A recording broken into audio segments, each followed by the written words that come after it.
Hello, Pop-Uppers! This is Chacha. It's 2024 now, and we're going to continue our pop-up illustration journey. This pop-up video is one of the 14 pop-up flowers that I already made before. So, we're going to make an individual video for 14 pop-up flower series. So come on, and let's learn how to do it.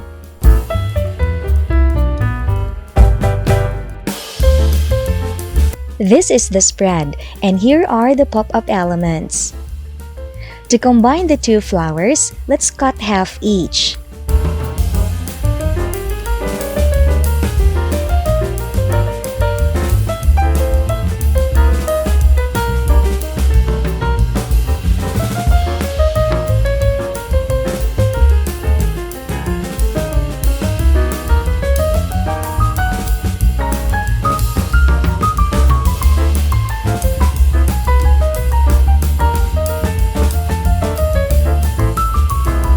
Then, make a little tab here to paste onto the paper.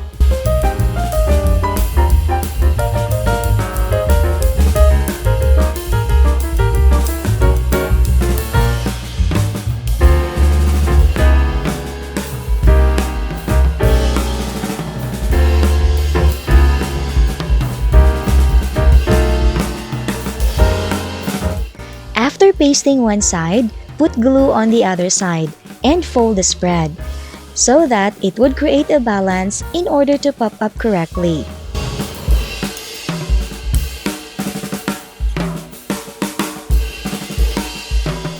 That's great! The flower pops up well.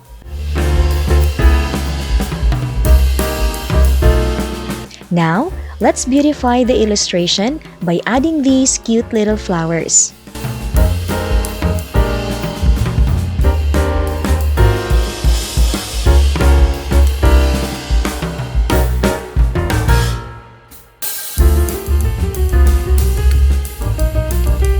Okay, Pop-Uppers, here it is!